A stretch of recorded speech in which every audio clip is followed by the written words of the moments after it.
नालंदा भारत के प्राचीन विश्वविद्यालयों में सबसे प्रसिद्ध है। आमतौर पर ऐसा सुनने में आता है कि प्राचीन भारत में केवल 3 ही बड़े शिक्षा के केंद्र थे, नालंदा, विक्रमशिला और तक्षशिला। लेकिन ऐसा नहीं है। उज्जैन और काशी तो आज तक शिक्षा के लिए जाने जाते हैं। तो फिर नालंदा का इतना नाम क्यों है? इसको समझने के लिए हमें थोड़ा पीछे जाना होगा।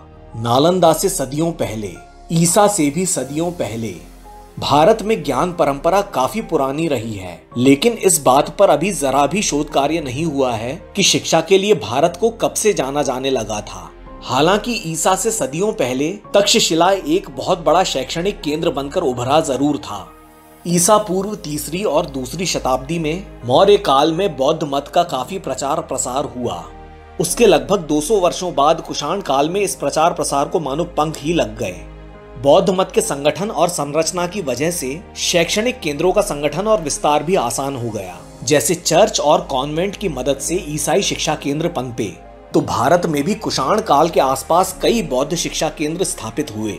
4वीं सदी आते आते पूर्वी भारत शिक्षा का गढ़ बनकर उभरा।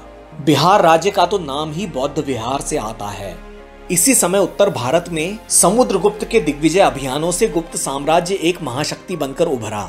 उनके पुत्र, सबसे लोकप्रिय गुप्त सम्राट चंद्रगुप्त विक्रमादित्य के भी पुत्र कुमारगुप्त प्रथम के अनुदान से 5वीं सदी में, यानी अब से लगभग 1600 साल पहले, नालंदा में विश्वविद्यालय और महाविहार की स्थापना हुई।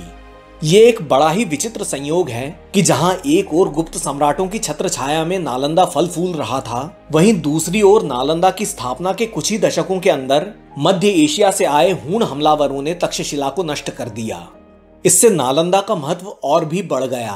हालांकि हूण पाटलिपुत्र तक आए जरूर, पर नालंदा उनके तांडव से बच गया।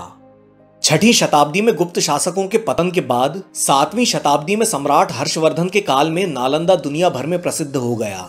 इसी सदी में, यानी 7वीं सदी में, दूर देश चीन से वेनसांग और इत्सिंग ज्ञान की तलाश में नालंदा आए और यहाँ से ले जाए गए ज्ञान का असर आज भी पूर्वी एशियाई देशों पर साफ नजर आता है। तो इन देशों से सदियों तक विद्यार्थी अध्ययन करने, शिक्षा प्राप्त करने नालंदा आते थे।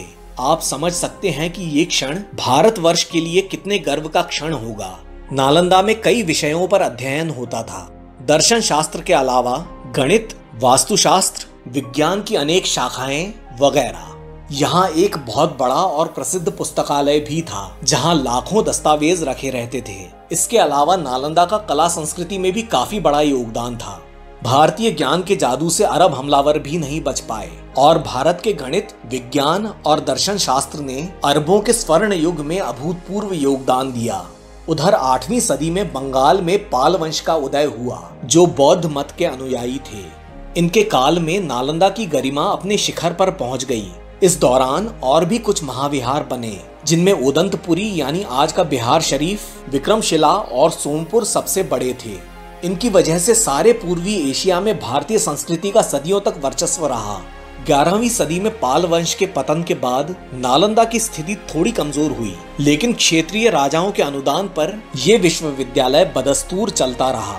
कुछ इतिहासकारों के अनुसार कन्नौज के राजा जयचंद्र और उनके पूर्वज भी नालंदा को अनुदान देते थे, यानी गढ़वाल वंश। लेकिन तुर्कों के हमलों ने ये सब बदल दिया। हालांकि महमूद गजनवी नालंदा तक नहीं पहुंच पाया, पर 12वीं सदी के अंत में, जब सारी दुनिया में ईसाइयों और मुसलमानों का संघर्ष अपने चरम पर था, उसी दौरान सन 1192 में अफगानिस्तान से मोहम्मद गोरी ने आकर दिल्ली और अजमेर के सम्राट पृथ्वीराज चौहान को हराकर उत्तर भारत में हाहाकार मचा दिया। गोरी के एक गुलाम कुतुबुद्दीन ऐबक के एक सेनापति बख्तियार खिलजी ने अपनी सनक में नालंदा, उदंतपुरी और विक्रमशिला को नष्ट कर डाला। नालंदा का प्रसिद्ध पुस्तकालय यानी लाइब्रेरी और उसमें रखे लाखों दस्तावेज जलकर राख हो गए। न जाने कितना ज्ञान एक आदमी के पागलपन की बलि चढ़ गया, जो समझता था कि हर भारतीय चीज तुच्छ होती है और हर अरबी, फारसी, तुर्की चीज उच्च होती है। बंदर के हाथ में तलवार लग जाने का यही खतरा होता है। इसके बाद बख्तियार खिलजी ने आगे बढ़कर सेन वंश के शासक लक्ष्मण सेन को हराकर पश्चिमी बंगाल पर अधिकार कर लिया और इस तरह से बंगाल में इस्लामिक सत्ता की नींव पड़ी। अब जो नई ज्ञान परंपरा आई थी, उसका केंद्र भारत में न होकर ईरान, तुर्रान और अरबिस्तान में था। यहाँ के शैक्षणिक केंद्रों की स्थिति में भारी गिरावट आई। न कोई अनुदान देने वाला, न कोई पढ़ने वाला और न ही कोई पढ़ाने वाला। बिहार और बंगाल के शैक्षणिक केंद्र किसी तरह से कुछ और दशकों तक लड़खड़ाकर चलते रहे और आखिर में खंडहर बनकर खामोश हो गए। नालंदा शायद विश्व का सबसे पुराना विश्वविद्यालय होगा।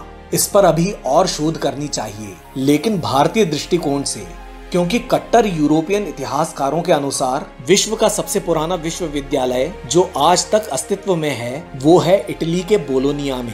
हालांकि ज्यादातर इतिहासकार मोरक्को के फेज के विश्वविद्यालय को सबसे पुराना मानते हैं, लेकिन इन इतिहासकारों का तो क्या ही कहें, अपने अपने चश्मे लगाकर देखते हैं। इनकी सारी परिभाषाएं खुद को बढ़ा चढ़ाकर प्रस्तुत करने के लिए ही बनती है। और अब हमें भी गुलामी छोड़ देनी चाहिए और सारी दुनिया में चिल्ला चिल्ला कर प्रचार करना चाहिए कि विश्व इतिहास में नालंदा का कितना बड़ा योगदान था।